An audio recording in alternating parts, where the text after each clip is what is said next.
Goals ہیں ترقی کے حوالے سے آج سے 5 سال بعد یہ ہوگا. یہ جو ماہ رمضان مبارک ہے اس کو کس طرح شیڈیول کیا جائے اپنے اجمالی طور پر ارشاد فرمایا. تو میں چاہتا ہوں آج رہنمائی ہو جائے گی, استقبال رمضان ہے, آج آپ کی بات سنی ہوئی یاد رہے گی تو پورا رمضان جو ہے لوگوں کے لیے رہنمائی کا سبب بن جائے گا. جی بہت شکریہ.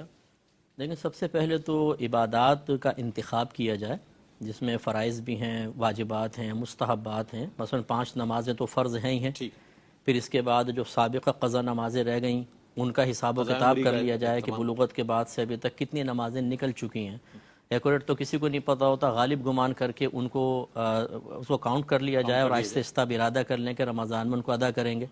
اس کے علاوہ پھر آ جاتے ہیں سنن اور مستحبات ہیں, اشراق چاشت ہے, اس کے بعد اوابین وغیرہ ہے, اور خاص طور پہ تہجد کہ پورے سال میں کسی کو شاید اتنا موقع نہ مل سکے جتنا رمضان میں اس کو آسانی سے موقع مل سکتا ہے. سحری کے لیے اٹھتے ہی ہیں, فجر کے لیے وضو کرنا ہے, پہلے وضو کریں, 2 رکعت نماز پڑھیں, سحری کر لیں.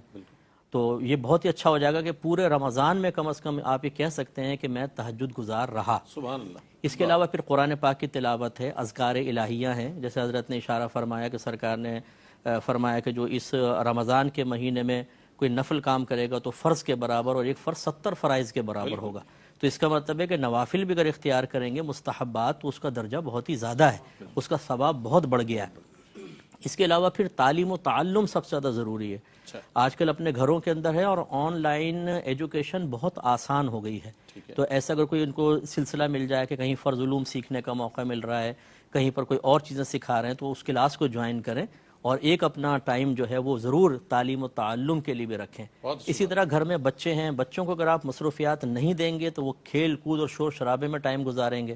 ان کے لیے بھی اسی طریقے سے ایک اسکیڈول تیار کریں کہ بھئی اس ٹائم اٹھنا ہے, سحری کرنی ہے, پھر اس ٹائم تک اس ٹائم سو جائیں, پھر آپ نے اٹھ کر نماز پڑھنی ہے, فلاں قرآن پاک کی تلاوت, دیگر چیزیں. اس طریقے سے تو پورا گھر جو ہے وہ پورے مہینے اگر ایک مستقل بنیادوں پر اس طرح عبادات کو اختیار کرے گا تو ایک تو اکابرین کی یاد تازہ ہوگی کہ یہ تو ہم 1 مہینے کا شیڈول تیار کر رہے ہیں, ان کی زندگی کا ہر لمحہ اسی کے تابع تھا, اور ہر گھر ایک انسٹیٹیوشن بن جائے گا بالکل. اور اس کے پھر اثرات اگلے پورے سال پر مرتب ہوں گے. حقیقی طور پر جس نے رمضان کی قدر کر لی اس نے گویا کہ اپنی قدر کی ہے, اللہ تعالیٰ کی بارگاہ میں باقدر بنے گا. تو اس لیے ان دنوں کی زیادہ ہمیں قدر رکھنی چاہیے.